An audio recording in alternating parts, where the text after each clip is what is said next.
I'm Sam Rose, and you're tuning in to Commerce is Chaos, the podcast for consumer brand founders who know that building a business is messier than the highlight reel shows. Your supplier just missed their deadline, your top product is out of stock, and your competitor somehow launched the same thing at half the price. Sound familiar? Every week, we dive into the real problems that keep founders up at night, from inventory disasters to supply chain nightmares, because surviving the chaos is what separates brands that fail from brands that scale. Jamie, thank you so much for coming on the pod. I'm really thrilled to be meeting you and to learn more about the Winx story, which is one of scrappiness to stardom, let's say. Having gone from like a single D2C pregnancy test was your first product, right? Yeah. To nationwide in like thousands and thousands of stores and profitable in 5 short years. All of those things are like superhuman things to do in consumer goods. So tell me all about it. How did it start? How'd you get into this mess? Well, thank you so much for having me.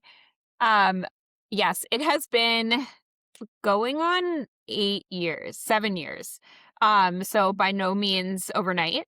And there have been many ups and downs along the way. But I started the journey, or it all started basically at my first job ever out of college, or not ever, but first adult full-time job. Yeah. I met my now co-founder. We were coworkers at the time, and it was a startup. We were both always kind of interested in building things, and I don't think either one of us were like, we're going to be entrepreneurs, but like we just like loved that like small team dynamic. Yeah. So she and I always worked well together, and one day we were talking about pregnancy tests, and this was in 2019, so 7 years ago. Or going on 7 years, not 8.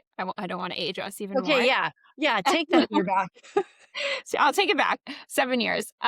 We were like, why is there not a cooler brand? Why are pregnancy tests so expensive? Why do you have to go to the drugstore?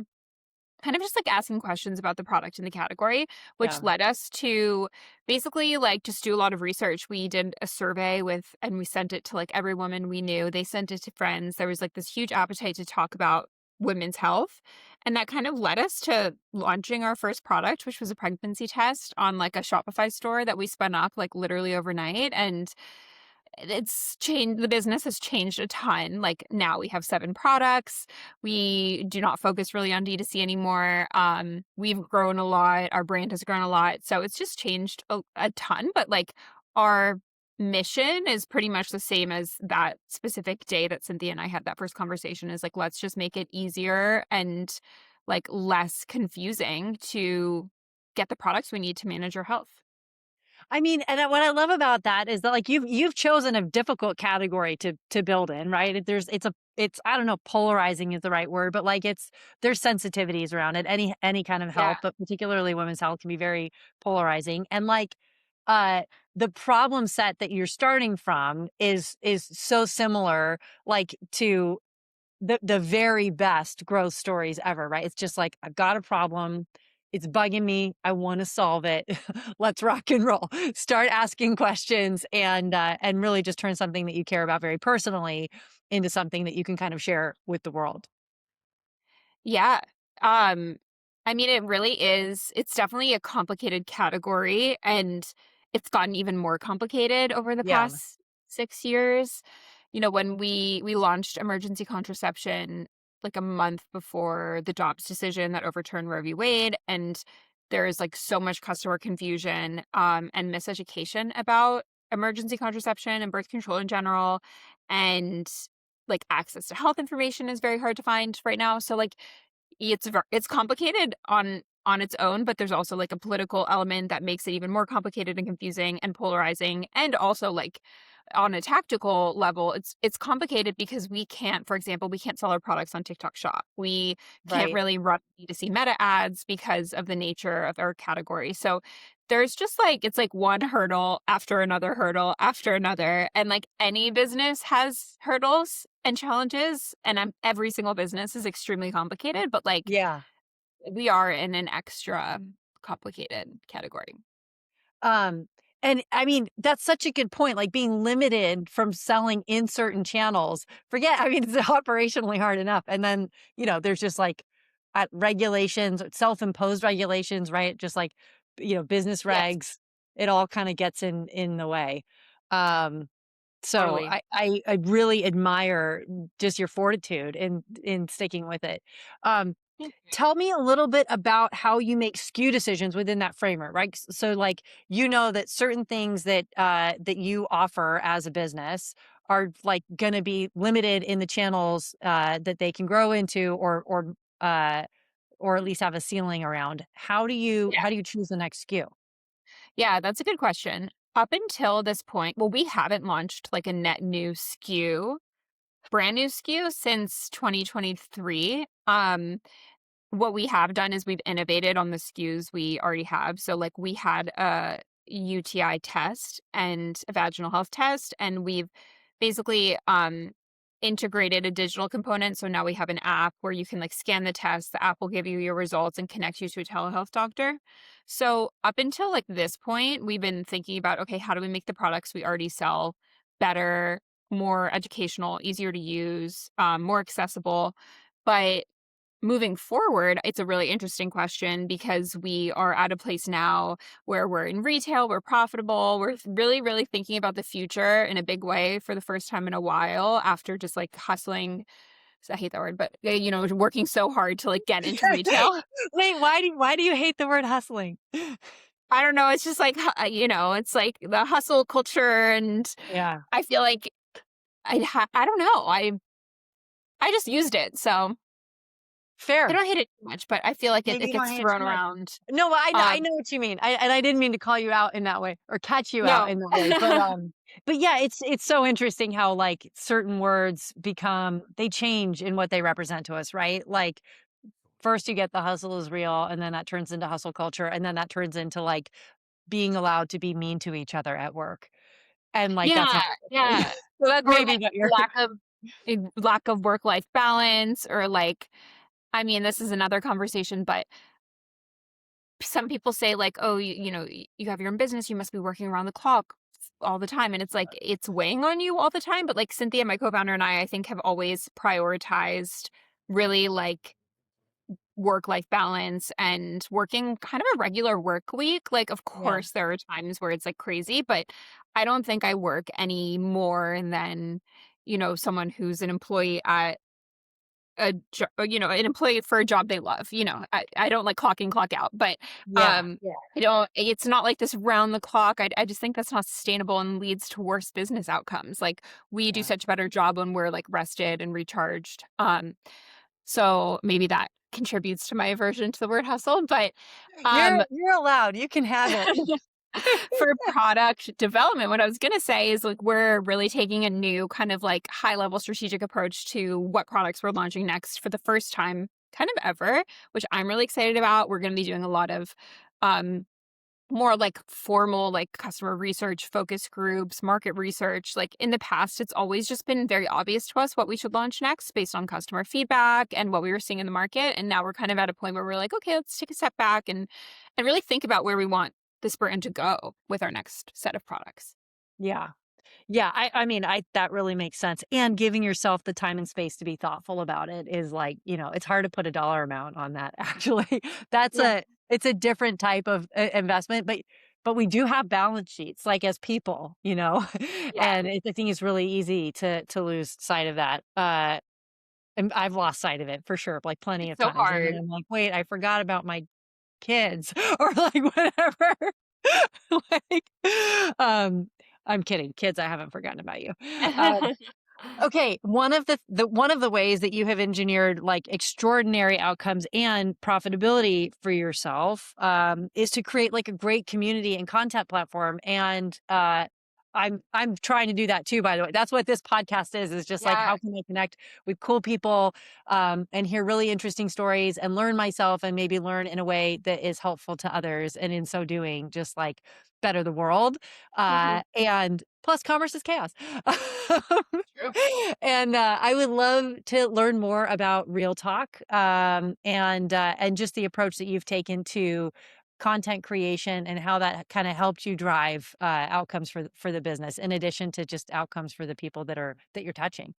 Yeah, totally. And also, like, having a podcast is so incredible and such hard work. So I have so much respect for what you're doing. Cynthia and I are always like, we need to do a podcast. It sounds so fun. Like, and then like, I don't even know. We've never even made a movement on it because it's just like so out of our wheelhouse. But it seems like an amazing. You're doing great. You're doing great. You can start asking me questions and Yeah, we'll switch. No, but like Real Talk for us has always been. So Real Talk is our educational health platforms, sex ed, answers to your most like Googled health questions. Nothing is TMI there, like very no nonsense, no frills. But like the thing that's very cool about it is it's all medically verified and in some cases legally verified when that's necessary. And it started very organically, really. Like we started getting questions from our customers, like in the earliest days of Winx, just asking questions that like were not so much customer service questions, but like questions about their bodies. And yeah. we were kind of like, this is interesting. Like usually when you email into a brand, it's like, hey, where's my order? Or like, can I get a refund? And we were getting questions like, what time of the month am I most likely to be pregnant? Like, what time of the day should I take a pregnancy test? I'm not getting pregnant and I want to be, or I don't want to be pregnant and I I'm think I getting am. pregnant Like too much. we were just getting like every single question and I was like, huh. And at that moment, now there are more options, but like at that moment, this was like pre TikTok, Yeah. Instagram Reels, probably pre that. And people were just like, they had WebMD and like scary Google blogs. So we were kind of like, huh, there's this opportunity to be this like trusted, verified voice for women, and a source they can trust for like answering questions about their bodies. And I just like myself started writing these Real Talk posts and we had a team, we had a medical advisory board for our products and we'd run the articles by them. Now we work with like PAs and nurse practitioners and other medical professionals to verify, but um it's just kind of like snowballed and was I think like all of the best things I truly believe like happen organically or out of this need being like, huh, like why doesn't this exist? And the community in Real Talk was really one of those things. And that just built kind of like our brand strategy on its own because we were like, okay, on Instagram, we're gonna post about the Real Talk articles and do a series about, education in your body. And then when TikTok came out, we were like, okay, we'll make TikToks about this. And like, Right. just organically, like I got tens of thousands of TikTok followers just from doing videos about like what does a morning after pill do to your body? Why does it burn when I pee? And just like stuff like that. The questions that we all have that people are so like people love to talk about sex and their bodies and they want to learn about what's going on down there. And it's like a lot less taboo now. But still I think people feel uncomfortable around those topics. Yeah. Yeah, I mean, the struggle is real. Like, and you've chosen a product that requires you to have those conversations. So enabling them to be more comfortable and safer or even fun is Yeah. like a brilliant marketing tech. I mean, that alone is a product that people ought to pay for, right? Like, Yeah, it's funny because throughout the years we've been like, how do we monetize Real Talk? How do we make this into a product? And it's like beats me, but it does seem like something that could be a product on its own. yeah, yeah. Um, Tell me a little bit about cha- you changed your marketing budget to accommodate for this. You slashed your marketing budget on paid acquisition, is that right? Yeah. Did you do Yes. that ahead of time kind of on the thesis that this would work and you felt like it would work, or was there an inflection point where you were like, okay, we're going to run both strategies. We're going to do paid acquisition, we're going to build content, and when content hits X, what Yeah. KPIs or whatever, we're gonna switch over? Or how did you think about that? Was that We scary too? Yeah. Yes. We were always doing content. Like even before we had any marketing budget for paid acquisition, content has just been like an evergreen thing that we've done in every single phase of the business Yeah. and will always do. And I think that's just because like we are passionate about it ourselves.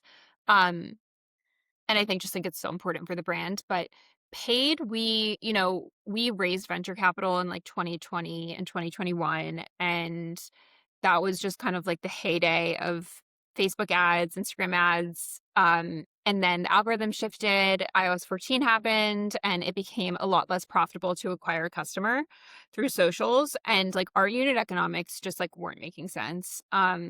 We also started to get into retail at that time, like on a smaller scale. Like we launched with GoPuff, which is an on-demand delivery platform. Shortly after, we launched with DoorDash. And we were just looking at the two businesses, and we were like, our customers that found us through Real Talk and through social media were obviously way more profitable for us. They were stickier because they like really took the time to educate themselves. Um, and we were just like pumping money into Meta and not seeing great returns. So it was like, yes, strategic to be like, let's build a brand that can stand the test of time and isn't relied on these paid channels, but also like we kind of had to cut the paid marketing just to Yeah. be more economical. We didn't want to keep raising venture capital. We also, the landscape shifted and like we kind of couldn't. Like it's not really possible the same way today as it was 3-4 years ago to raise money as a CPG brand. Yeah. So we really cut our paid marketing budget, focused just on like right sizing the business, getting profitable, and which ultimately led us to being able to support a launch in Walgreens. We just launched in Walgreens nationwide with 7 SKUs, Amazing. over 6,000 doors, like 6 weeks ago, 8 weeks ago. Congrats. Right? Thank you. And like that's obviously such a completely different business from D2C, but we put a little bit of money into paid Meta for the launch just to like do some trial and stuff like that. But we scaled it down completely. Like we're doing like $50 a day on Meta right now just to kind of keep the lights on. Yeah. I mean, and like, Walgreens is helping you acquire customers. So it's it's a reasonable Yeah. trade-off. 7,000 doors ain't Yeah. bad. Tell Yeah. me a little bit about, okay, your formats fascinate me. They're so innovative and cool. So you have this test and treat format. Yeah. And at least but didn't know about it till I knew about you guys. Yeah, would love for you to kind of just share a little bit of the thought process behind introducing that format. And then also, let's talk about like the go-to-market process for that, because I have to imagine that like getting a retailer to understand a new format is hard enough when it's like pretzels. Um, Yeah. but probably even harder when it's a box like in the pharmacy aisle. Yeah. And it's tricky, and that product even now with education is really tricky because it has never existed before on the shelf.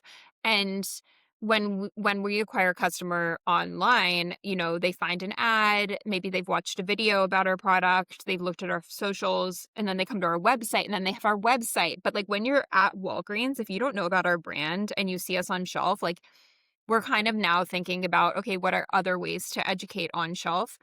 Um, but to answer your question, how we thought of that is like we were always really big on test and treat.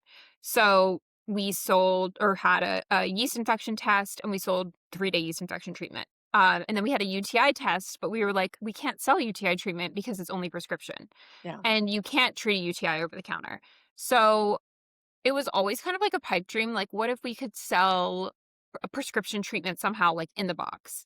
And that obviously is impossible because you can't buy prescription treatment over the counter. But we basically like added a QR code. The first version was a QR code that just like directed you to a telehealth appointment. And then within 3 hours, you can get your prescription. But then we were like, okay, how do we make this even easier? Because it's kind of confusing to take a test, read the results, have to scan something. Cards on the table. Your tech stack is held together with duct tape and prayers. If you're a brand founder or COO juggling Shopify, your 3PL portal, 3 different inventory trackers, and yes, that one crucial Google Sheet, you know exactly what I'm talking about.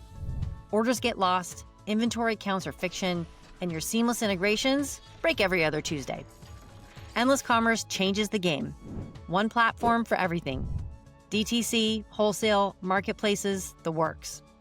AI-powered forecasting, real-time inventory visibility, and integrations that actually integrate. Teams like Great Jones, Food 52, and Pattern Brands already made the switch.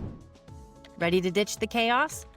Visit endlesscommerce.com, mention Commerce is Chaos when you reach out, and get 3 months free, because your op stack should be your competitive advantage, not your biggest headache.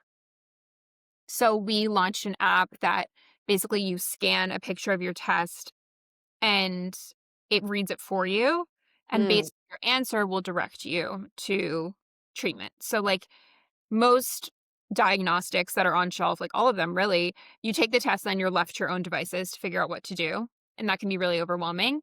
yeah. Um, but we wanted to kind of bridge that gap. And then like to get buyers to understand it, the thing that was best for us was not like, I don't want to say demo because that sounds so like obvious, but um our brand marketing manager Greta, who does all of our socials, made like a TikTok style video of like, oh, I woke up this morning and I was paying fire and I went to my Walgreens like even before we were in Walgreens and I picked this up and then she like literally like had a video of her like sitting on the toilet, like you can see like you just saw like her feet and then like her scanning the test and getting connected to the doctor and like then going back to Walgreens to get the treatment like um it just really like showing them that this is so easy for customers to use. I feel like once we showed them that video, they were like, okay, like this makes sense. Yeah. Um, and yeah, like another thing too is like having the right rapport and person on the desk. Like at Walgreens, the buyer for our products was like a woman of our age. We like immediately kind of clicked and she was like, I really want to bring innovation to this category. Like there's so many legacy brands. Like she really kind of connected with what we were trying to achieve, which Yeah. isn't always the case. Like it can be really hard to kind of what's the Like word? like Kinda like build bond. rapport. Yeah, Yeah. build rapport, and sometimes buyers are like, "Okay, another brand, like, you guys literally aren't different than anything else," and we're like, "No, we are, like, listen," and all they see is just, like, updated packaging, and they're like, "No, I don't want this." Yeah. So I think it's, like, a mix of getting the right person on your side, having the right content to show, and, like, also a product that's truly innovative. It wasn't until we had that test and treat offering that a buyer even, like, took our meeting seriously. So I mean, and that's such a chicken and egg thing, right? Because buyers believe in you, and then you get sales, and then there's cash flow, and then you can grow, and then you can yes, innovate, and then. But if you don't have that, you kind of have to eke your way toward it, and so uh, hard. building those relationships early is it really pays dividends over time. But you're right, it is a relationship, and like it's so easy to use paid direct to consumer acquisition to kind of trick yourself into feeling like you've got enough market share, or product market fit, or Yeah, whatever it is, and there's something about the buyers holding the keys to validating what you're doing. That's like yeah, it's beautiful and terrifying, because yes, if you can't build a rapport with that like person, you kind of got right. to wait till you have to wait for the year and a half until they move on to a different part of the org. Yeah, and then Yeah. sometimes, like, sometimes they're like, "Okay, we're not changing anything until 2027," or, like Yeah. and we spent so long trying to get into retail, and now we're in Walgreens, which is amazing, and it's going really well, but, like, then the hard work really starts because you're like, "Okay, how do we move products on shelf?" Just being there isn't enough because Yeah. we're not the only I mean, we are the only one with this, like, digital connection, but from the consumer's perspective, there's AZO UTI tests, there's Plan B morning after pills, there's Clear Blue pregnancy tests. Like, why are they going to choose our brand? So it has And to you be have more this than much space to, like yeah, on shelf to so communicate. hard. And these legacy brands have these massive budgets, and it's kind of like, oh God, like how do you even compete? And I think that's where community and connecting with the right people and like influencers, but not just like your typical, people who really are champions for the brand, believe in the brand, being very, very specific about targeting. All of that really comes into play and it's interesting, but definitely very challenging. Okay, I have an idea for you. It's an Okay, innovation idea. You don't have to great. do it this year. It's okay. We'll do Okay. it. Some of what we're talking about is like they're called lateral flow immunoassay tests, right? Like I don't Yeah. know if everyone is familiar with that, but that's what these like the COVID test. Everyone's taken a COVID test. Yeah. These types of tests, lateral flow tests. That usually the way they work is there's a control line and a test line, and the control line always turns a color when it's exposed to the liquid, and the test line only shows if it's positive. Thank you, COVID, for making everyone familiar with this thing that I've No, described. COVID was huge for that. Totally. Huge. Yeah. So now we've all taken a type of the test. What if what if the test line was a QR code? So it only lights up it only lights up if instead of just a line, it's a full QR code. Anyway, it's a stupid idea. You have till 2028 to execute it. To implement that, okay. Yeah. I'll call up our suppliers and see what they can do. But I like I that it's like you actually have to think it take could action. work. What? Yeah. It's kind of like telling the customer, like, you have to take action. If Yeah. you have positive, like, there's a next step here. You don't just, like, throw it out. You don't just look at the line, you scan the code, and then it tells you Yeah. about all the like, you heard Yeah. it here first. Jamie's got a great idea. Love it. Love it. I mean, it's crazy. It's like we put these QR codes for the app, like, on the packaging, on the insert, like, everywhere, multiple places on the packaging, and still sometimes people are like, where am I supposed to scan? And it's like, okay, like, And the but then strip. it's on us. It's like, it's not easy enough to understand. So we're continuously making updates. Continuous innovation. On that note, let's talk about packaging. Yes. Now that I brought us to the silly part of the program. But the not so silly part of packaging is it's a lot of work and very expensive to rebrand, and you did it. Tell us about the rebrand. What was the hardest part? What was the most fun part? Why did you feel like it was the right moment to do it? Yes. The rebrand we felt like it was the right moment to do it because we launched our first product pregnancy test under the brand name Sticks, and it was a very like literal like Sticks pregnancy test. We then launched into UTI, vaginal infections, morning after pill, and then now we have these like connected diagnostics.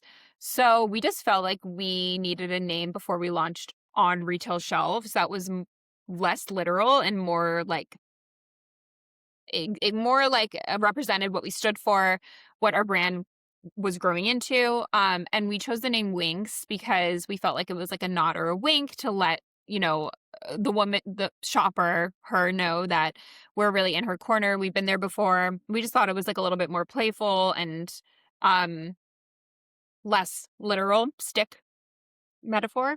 Um, Sure. and that process was definitely kind of grueling because at the time we rebranded before we pitched to Walgreens. Mm. Um, and before that deal, and even now, like always, we're a small company, we're like always cash constraint to a certain degree, but we were extremely cash constraint when we did the rebrand. So, like, I literally did our packaging mock ups on Canva myself and then hired a freelance graphic designer to like um, That's to cool. put them into Illustrator and like, clean them up. Um, it was really, really, I'm the one coordinating with the printers on like the board grade and the color codes. And I think all things considered for the resources that we had, we did an okay job, but we're actually now in a process of not rebranding, but updating the packaging. And we're working with an agency who does CPG brands, like usually food brands. And they're like so professional and amazing. And the thought that they put into all of it and like their designer is the one like corresponding with our printers now, and I'm like, oh my god, I can't believe our packaging even remotely printed in the right color because he's like using all these terms and codes, and I'm like, I just sent them files and I was like, do your thing. um so definitely a learning curve, and just goes to show that sometimes you do need to spend money to have a really nice outcome. Yeah. But also that but that you don't, right? Like, you do and Yeah. you don't because you did it, and that's what makes you so amazing as a founder is like, right? Like, if you don't have the money, you just find a way, Yeah, and, and and I that's I what's really in honor Walgreens. that. Like, the designs that we did the rebrand ourselves, that's what's in Walgreens right now, and, like, when we showed our board the new designs, they were like, "We like your current ones better," and I had to be like, "No, like, you just like it better because it's what you know, like, let me explain to you why this is so much better." But yeah, you definitely can do a lot with a little. Like, I'm not a trained designer or anything, but, like, Canva is once you learn it, you can do anything, and it's the same with, like, any, tool like that. Like, you'd be surprised with how much you can do with, just a couple resources. Yeah, and the fact that a taste comes into this too, it really does, because the fact that you are so highly opinionated about this thing that's your baby, for lack of another word, and, like, you got it in Walgreens, like, on your own sweat equity, and then, of course, someone else can come in and improve the result or iterate or, like, find the lever that can make it fly off the Yeah. shelf more, and at the same time, like, it's the fact that you were able to express your vision, from, the very beginning is what sort of, like, paved the path for that, so kudos to you. You are officially a designer now. Thank you. It's all a real Um, design. okay, you mentioned Canva, which I love tools, and I love talking about tool stacks, just like what are the things that you use every day that make your day, and, like, my tail wags when I go into Slack. I really like Slack, Yeah. almost to a fault. I'm curious to hear what tools are your favorite tools to use, at work, either for, like, yeah, production, communication, Yeah. fundraising, whatever it is. Slack, for sure. Like that. I also like I want everything in Slack. I want everyone there. I it's always open. Like not right now, but literally always open for me. The Winx team has always used Asana for project Yeah. management. I know there's so many tools. I just feel like Asana is like the best, at least for us. Yeah. Uh, Everything's in there. I'm also using Canva like every single day, multiple times a day. Um, we use Figma for like more involved, like anything UX, like for our app, we're on Figma. Um, Illustrator you mentioned, or oh yeah, maybe you yeah. get to outsource that. Well, now I'm using Illustrator. I'm like, we have to now I'm on Illustrator, but only doing slight little tweaks because our agency we're working with is they're in the UK and sometimes we're on deadline. So like Yeah. I'm going in and I'm like editing little things, but it is I would not recommend just jumping in there. It's hard. Um Now I'm like looking at my tabs that I have saved. For, retail media, we use, all the retail media platforms, so, like, GoPuff, DoorDash, Instacart, um, Criteo for Walgreens.com, like, all of those tools, um, and then G Suite, like Google Cal Yeah. is the big one. I don't use Cynthia, my co-founder, uses that email, Superhuman. Oh, I don't I use Oh, you Superhuman. do? She's always like, Yeah. "I can't believe you don't use this," and I'm just like, "Google is fine." I mean, Google's great. You know Yeah. what? I find myself getting sort of addicted to keyboard shortcuts, and, like, if there is an app and Superhuman just did an extraordinary job of that, and Yeah. somehow, if there's an app where I can just float across the keyboard instead of, like, I don't have a mouse, I just have a trackpad, Yeah. Um, so yeah, once you cross the keyboard shortcut, I know. whatever that is that they put inside Superhuman, is kind of amazing. I haven't crossed to that side, and I will say, like, I have, like, my planner, I put Oh, everything in yeah. here. Yeah. You gotta have I don't know, I just, like, always have this open right in front of my keyboard, and, like, I it's have kind of a amazing. Oh, I love that. I don't do color-coded Post-its, but Post-it notes, I don't trust like you're myself enough. topical. I'm like, otherwise they'd be all over my apartment, like everywhere. But Yeah. um it's fun having an annual planner. I just ordered my 2026 one and I was looking through my 2025 and like I'm like, oh my God, wow, we did so much stuff. Like it's all in Yeah. here. I feel like we're about to re-enter, like, a bit of an analog era. I feel like we're being so enabled by, like, AI and have Yeah. been, cuddled in the arms of technology for so long, and then whiplashed by COVID and just, like, the social anxiety of all of that, and I feel like something like a Rolodex, like, let's bring back the Rolodex, you know? Yeah. I also have been saying like forever that I just think that as the Gen Alpha, I guess, is now, like, almost going to college. Yeah. I feel like they're gonna be the first generation whose parents were just, like, obsessed with their phones, and then they're gonna want nothing to do with their phones Yeah. when they grow up, and then, like, it's not gonna be cool to, like, be on social media. That's my hope. Um, That is my hope. but I think Uh, it's all gonna change, and I think it's the same. I mean, work tools are different, but I just think everything, like you said, is gonna be much more analog and, like, back to the basics.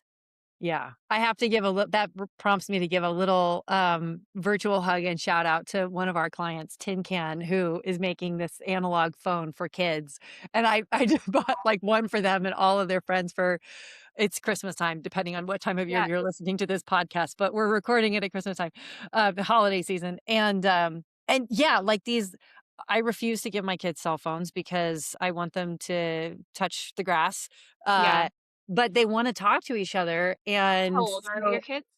they're 12, 10, and 8, Okay, yeah. so Prime they're time. yeah.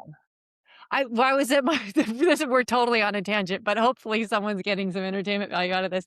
Um, I went to my oldest son's, like, holiday concert last night, Aw, and a bunch of the other kids in band were, like, sitting in the back, and they were just all on their phones. They're all on their phones constantly. yeah, It was sad. It was a bummer, yeah, because their peers were, like, on stage, playing music, and then and, like, I don't know, yeah, it was just a weird moment for me. I'm like, "Wow, all of these 8th graders are just, like, they're not yeah, even listening to the music that their, like, friends are playing. They're just taking selfies." yeah, it's sad, and, Yeah, like, just a different world completely, so yeah.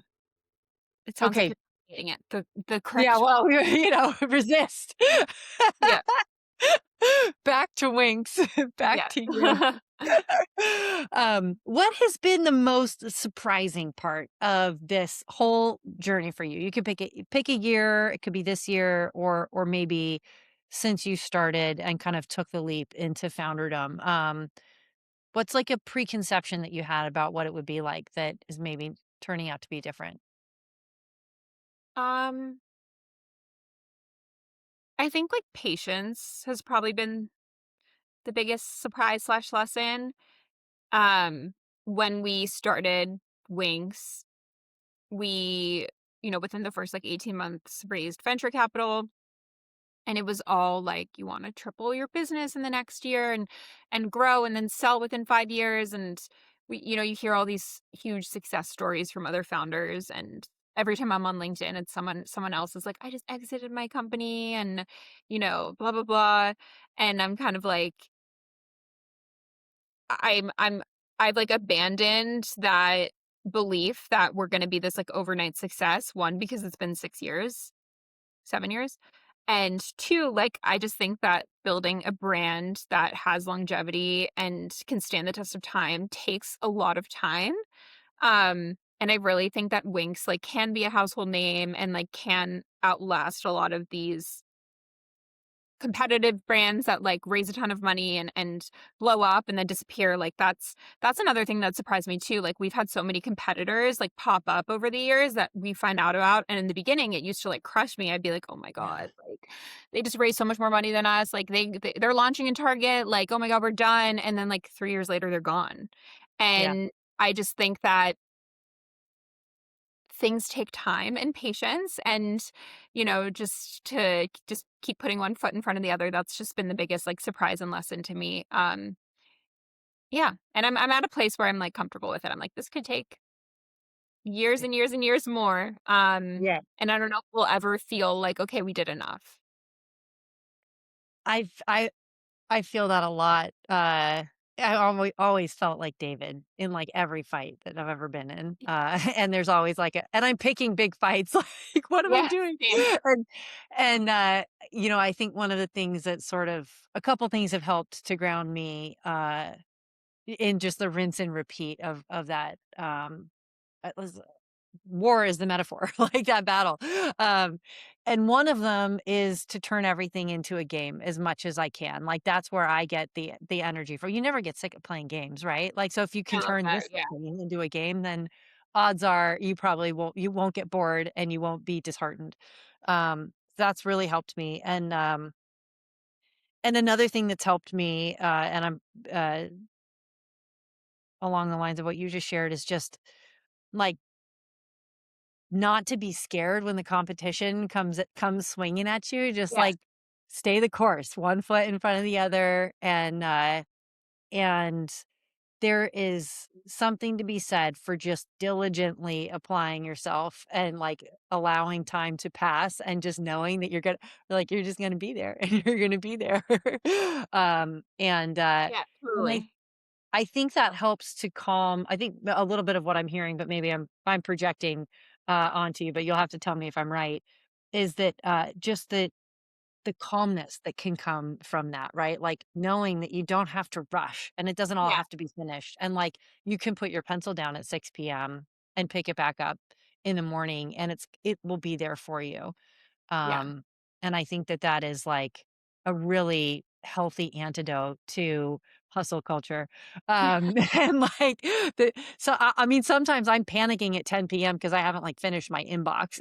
And oh god, Brian, my yeah, husband, is like, Sam, just give it up for a second.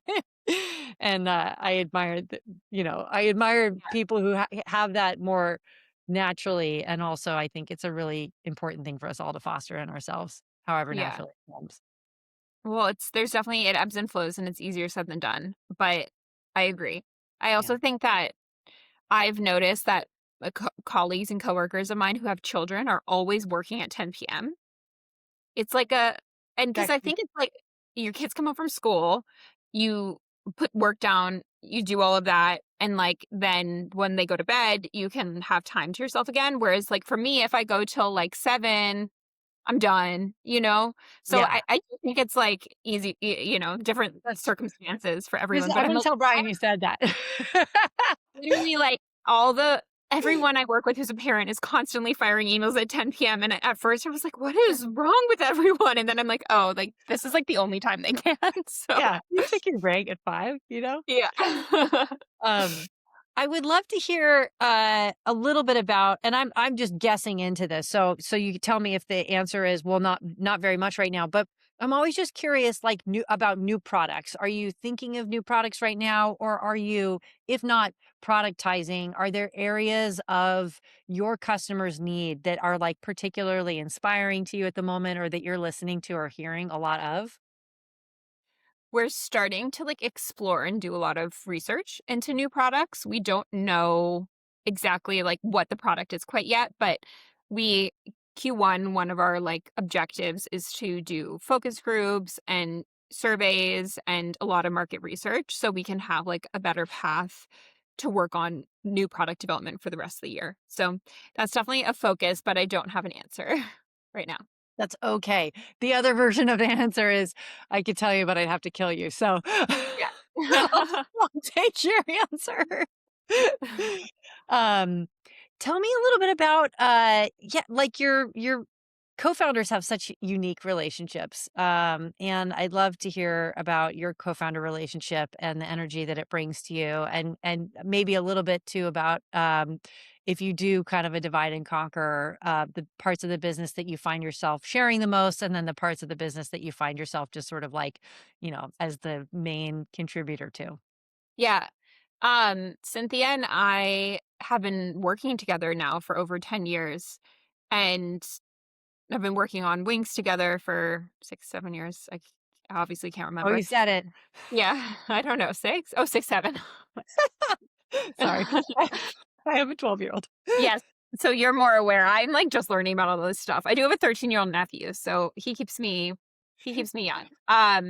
But we We definitely I mean, our relationship has been what's kept the company going. I think we've had so many very, very challenging times where, like, one of us feels so defeated and the other kind of picks us up and we're like, "No, we got this." And we tend to, like, be always opposites in that way, which is good. Like, there's never been a moment where both of us have been like, "This is it. Like, we're Yeah. done." Or, like, we're kind of that balancing voice of reason, and we've always had a very natural divide in how we like split up our tasks. Cynthia plays a much more traditional like CEO CFO role. She she fundraises for us or has fundraised in the past. She manages our board, our investors. She does the finances.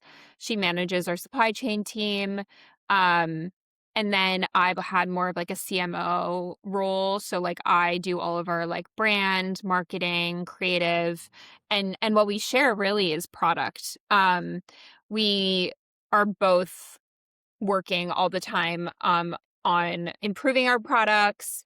And we will divide and conquer bits of that. If something falls more into my lane, like UX, I'll do that. But, um, we do really share that. So that's where we come together and we work very closely. But full time, we're only 3 people. We have tons of fractional support and great part time folks. But like full time, we're very small. So the three of us work on like most things together. That's so cool. I didn't realize it Yeah. was such a small team. And there's something about building in that scrappy mode where it's just like Yeah. there's a lot of overlap. And here's one of the things I love the most about it. Small teams have such high empathy for each other because they really understand each other's jobs. And the Yeah. bigger the team gets, I think one of the hardest things to manage in a larger team is like maintaining that empathy over time because it's easy to just everyone's got individual jobs to do. And there's something really special about like being about designing your organization in a way that biases it toward that inherently, as opposed to having it be something that you have to fight for. Yeah, agreed. I love having a small team. I feel like I'm the most in my element when it's been like the three of us, and I feel like it's more collaborative. We can also hold each other to like you said, like have empathy and hold each other at the same time to a high standard. Um, and also we get to work with really, really amazing fractional people that we would never be able to work with full time.